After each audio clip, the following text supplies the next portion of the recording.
हम सभी के जीवन में कभी ना कभी डर का सामना होता है। डर हमारे मन में ऐसी बाधाएं बनाता है जो हमें अपने सपनों को पूरा करने से रोकती हैं। डर के कारण हम अक्सर अपने लक्ष्यों से पीछे हट जाते हैं और नई चुनौतियों का सामना करने से कतराते हैं। लेकिन अगर हम अपने डर का सामना नहीं करते तो ये हमारे सफलता के रास्ते में सबसे बड़ी दीवार बन सकता है। इसलिए यह जरूरी है कि हम अपने डर से बाहर निकलें और जीवन में आने वाली चुनौतियों को स्वीकार करें। जब हम किसी नई स्थिति का सामना करते हैं तो डर स्वाभाविक रूप से उत्पन्न होता है, लेकिन यह केवल हमारे मन का एक निर्माण है।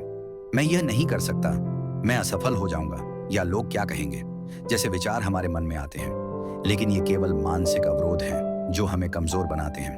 अगर हम पहला कदम उठाएं तो हमें यह एहसास होता है कि हम इससे कहीं अधिक सक्षम हैं। डर को दूर करने का पहला कदम है इसे पहचानना और इसे स्वीकार करना। एक बार जब हम डर को पहचान लेते हैं तो हम उसे नियंत्रित कर सकते हैं। डर सिर्फ एक विचार है और हमें इसे बदलने की शक्ति है।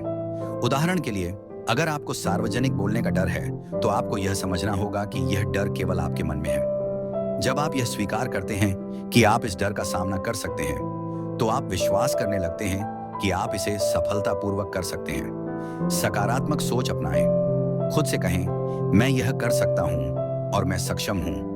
लगातार सकारात्मक विचारों से डर की पकड़ कमजोर होने लगेगी। डर से बाहर निकलने के लिए छोटे कदम उठाना शुरू करें।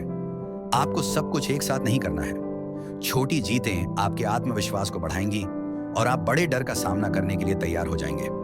जब आप अपने आराम क्षेत्र से बाहर निकलते हैं और चुनौतियों को स्वीकार करते हैं तो सफलता आपके पास आती है।